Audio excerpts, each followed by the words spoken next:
আজ পর্যন্ত আহলুল হাদিস কোনো মসজিদের সীমানায় কোনো কবর রাখে নাই।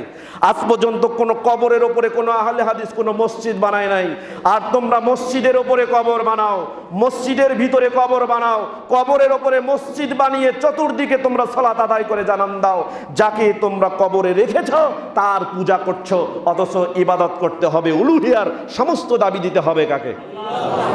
সম্মানিত উপস্থিতি, সহিহ বুখারীতে হাদিস এসেছে, মুসলিমে হাদিস এসেছে, মিশকাতুল মাসাবিতে হাদিস এসেছে, কিতাবুস সালাত, সালাত সংক্রান্ত একটি অধ্যায় রয়েছে, বাবুল মাসাজিদ ওয়া মাওয়াদিস সালাত, মসজিদ এবং সালাতের স্থান সংক্রান্ত একটি অনুচ্ছেদ রয়েছে। আল ফাসলুল আউয়াল, প্রথম পরিচ্ছেদের 712 নম্বর হাদিস। আয়েশা রাদিয়াল্লাহু তাআলা আনহা বলছেন, ক্বালা নবী সাল্লাল্লাহু আলাইহি ওয়াসাল্লাম ফি মারজিহিল্লাযী লাম ইয়াকুম মিনহু, আল্লাহর নবী মুহাম্মদ রাসূলুল্লাহ সাল্লাল্লাহু আলাইহি ওয়াসাল্লাম সর্বশেষ যে বছর অসুস্থ হয়েছিলেন সেই অসুস্থতা থেকে তিনি আর মুক্তি পাননি।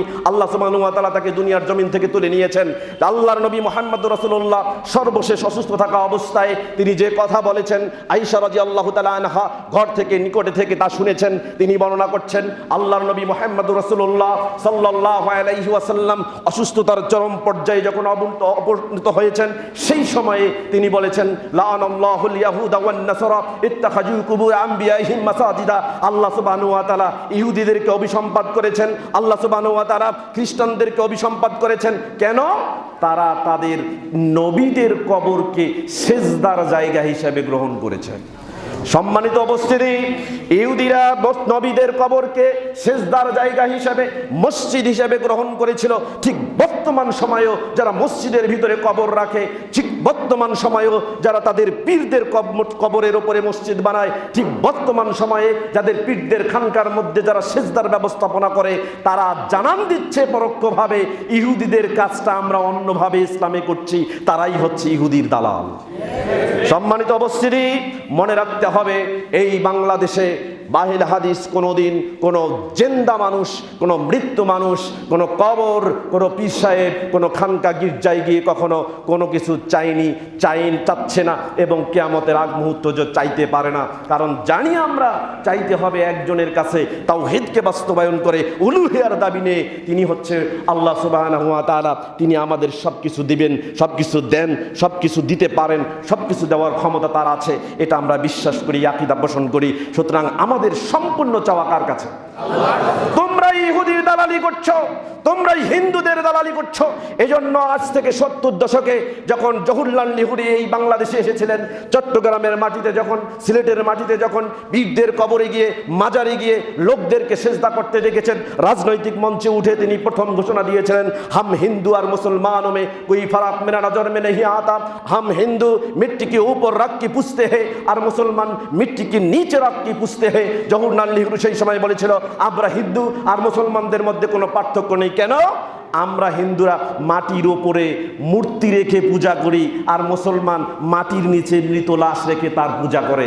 সুতরাং যারা কবর পূজা করো, মাজার পূজা করো, মসজিদের ভিতরে কবর রেখে চতুর্দিকে সালাত আদায় করো, এরাই হচ্ছে হিন্দুদের দালাল, এরা আমাদের জন্য হতে পারে না। সম্মানিত উপস্থিতি, আমরা কথা বলা শুরু করলে বাংলার জমিনে আপনি যেভাবে আছেন স্থির থাকতে পারবেন না। মুখে লাগাম দেন, মুখে লাগাম দেন। আহলে হাদিসের পিছে লাগিয়েন না, সালাফি মানহাজের পিছে লাগিয়েন না। আপনার তাকবীরে তাহরিমা থেকে তাসলিম পর্যন্ত রাসূল সাল্লাল্লাহু আলাইহি ওয়াসাল্লামের কোন দিক নির্দেশনা ফলো করেন আমরা ভালো করে জানি। আমরা ভালো করে জানি এই বাংলার জমিনে ইসলামকে সঠিক সংস্কৃত ধারায় মানুষের কাছে পৌঁছে দেওয়ার ক্ষমতা যদি কারো থাকে তাহলে এটা আহলে হাদিসের আছে। এজন্য 97 হিজরিতে জন্মগ্রহণ করা সুফিয়ান সাউরি রাহিমাহুল্লাহ 161 হিজরিতে ইন্তেকাল করেছেন। আজ থেকে 1250 বছর আগে, 1300 বছর আগে তিনি উল্লেখ করেছেন। আসিয়ার 7 নম্বর খণ্ডের 274 নম্বর পৃষ্ঠার মধ্যে বলেছেন, মনে রেখো পৃথিবীর মানুষ, আল মালাইকাতু হুররাসুস সামা, ফেরেশতারা হচ্ছে আসমানের প্রহরী, ওয়া আহলুল হাদিস হুররাসুদ্দিনিল্লাহিল আরদ, হুররাসুদ্দিনিল্লাহি ফিল আরদ, আর আহলে হাদিসগণ হচ্ছে দুনিয়ার জমিনে আল্লাহর দ্বীনের প্রহরী। সম্মানিত উপস্থিতি, সুতরাং দ্বীন ধর্ম রক্ষা করতে হলে ইসলামের সংস্কৃত দ্বীনের ধারা মানুষের কাছে পৌঁছাতে গেলে যার অবদান আছে তারা হলে আহলে হাদিস। তাকে তুমি ইহুদির দালাল বলো, তাকে ইহুদির দালাল বলো? তুমি প্রত্যক্ষ এবং পরোক্ষভাবে ইহুদি দালালি বৃত্তি করছো, তুমি তাদের লিজুর বৃত্তি করছো, তুমি হিন্দুদের দালালি করছো। আহলে হাদিস কখনো কারো কাছে মাথা নত করেনি, কোনোদিন কারো লেজুর বৃত্তি করেনি, কখনোই কারো কারণ দালাল বৃত্তি করেনি। আহলে হাদিস শুধুমাত্র একজন নেতার অনুসরণ করেছেন, তিনি হচ্ছেন মুহাম্মদ রাসূলুল্লাহ সাল্লাল্লাহু আলাইহি ওয়াসাল্লাম।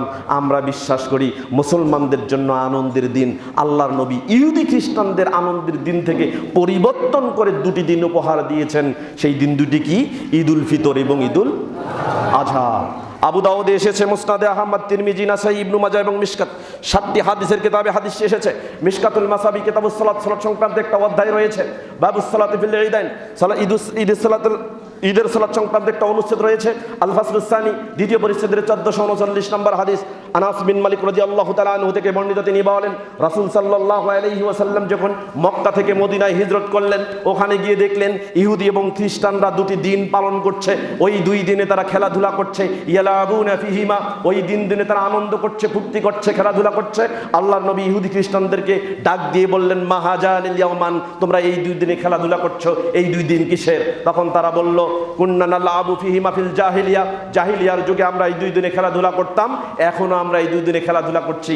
আল্লাহর নবী সাহাবা ইকরামদেরকে বললেন, তোমরা এই দুই দিনে আর খেলাধুলা করো না। কেন? ক্বাদ আবদালাকুমুল্লাহু বিহিমা খায়রাম মিনহুমা ইয়াউমাল আজহা ওয়া ইয়াউমাল ফিতর, আল্লাহ তোমাদের এই দুই দিনকে পরিবর্তন করে দিয়েছেন। একটা দিন দিয়েছেন ঈদুল ফিতর, আর একটা দিয়েছেন ঈদুল আজহা। সুতরাং কিয়ামতের আগ মুহূর্ত পর্যন্ত আনন্দের দিন হিসাবে এই দুই দিন ছাড়া আর দিন আসবে না। এরপরে আল্লাহর নবী একটা হাসান সনদে হাদিস বর্ণিত হয়েছে, মিশকাতুল মাসাবির কিতাবুস সালাতে এই হাদিসটি এসেছে, যেটা 1398 নম্বর হাদিস। আল্লাহর নবী এই হাদিসটি বর্ণনা করেছেন উবাইদ বিন সাব্বাক রাদিয়াল্লাহু তাআলা আনহু থেকে বর্ণিত। তিনি বলেন রাসূল সাল্লাল্লাহু আলাইহি ওয়াসাল্লাম কোনো এক জুমার দিনে সকল সাহাবাকে সামনে রেখে বলছেন, ইন্না হাজা ইয়াউমুন, এই জুমার দিনটা হচ্ছে এমন একটা দিন জাআলাল্লাহু লানা ঈদান, আল্লাহ এই দিনকে আমাদের জন্য ঈদের দিন বানাই দিয়েছেন। তাহলে ধরে নেই যদি এটা ঈদের দিন হয়, তাহলে মুসলমানের ঈদের দিন কয়টা হলো? কিয়ামতের আগ মুহূর্ত পর্যন্ত আর কোনো ঈদের দিন আসবে? আর ইহুদি খ্রিস্টানদের দিনকে পরিবর্তন করে আল্লাহ আরেকটা আনন্দের দিন আমাদেরকে উপহার দিয়েছেন।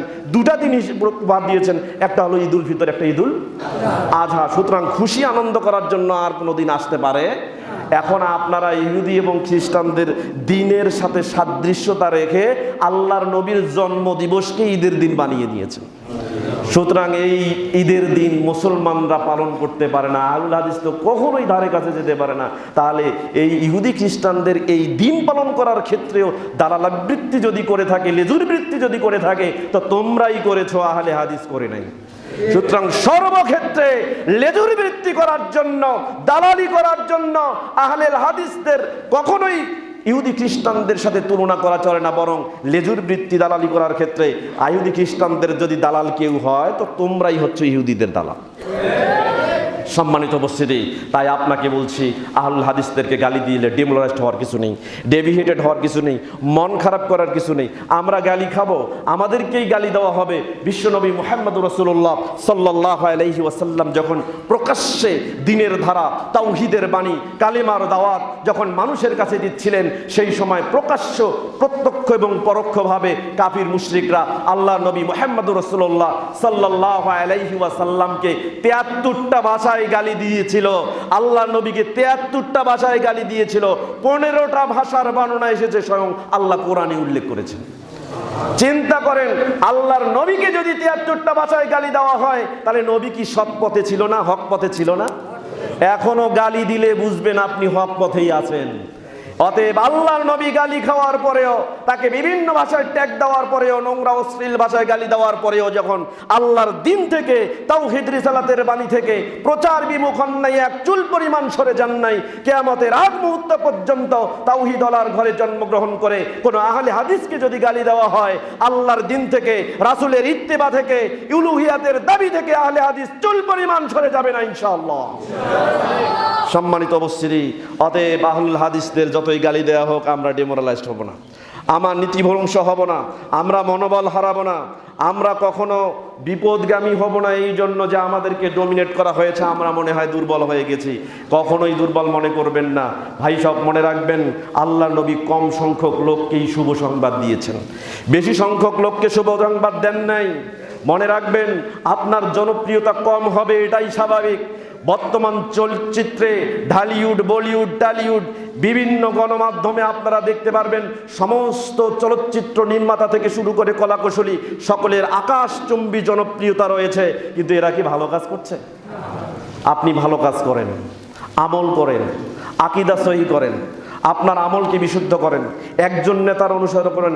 বিশ্বনবী মুহাম্মদুর রাসূলুল্লাহ সাল্লাল্লাহু আলাইহি ওয়াসাল্লাম যেভাবে দেখিয়ে দিয়েছেন সেইভাবে আপনি দিন পরিচালনা করেন। আপনার জনপ্রিয়তা পৃথিবীর কারো কাছে না থাকলেও একজনের কাছে আপনার জনপ্রিয়তা আছেন, যিনি আপনাকে জান্নাতে দিতে পারেন, যিনি আপনাকে জাহান্নাম থেকে রক্ষা করতে পারেন, সেই আল্লাহর কাছেই আপনার জনপ্রিয়তাই যথেষ্ট। সম্মানিত উপস্থিতি, অতএব পৃথিবীর এই সস্তা জনপ্রিয়তার চাইতে সঠিক স্বচ্ছ দিনের ধারা নিয়ে আমরা দিন পালন করে স্বচ্ছ ইসলাম মান্য করে আল্লাহ নবী মুহাম্মদ রাসূলুল্লাহ সাল্লাল্লাহু আলাইহি সাল্লামের শতভাগ ইত্তেবা নিয়ে আমরা যদি মৃত্যুবরণ করতে পারি, এটাই হচ্ছে পরম সৌভাগ্যের। আল্লাহ সুবহানাহু ওয়া তাআলা আমাদের কবুল করুন, সকলে বলি আমিন।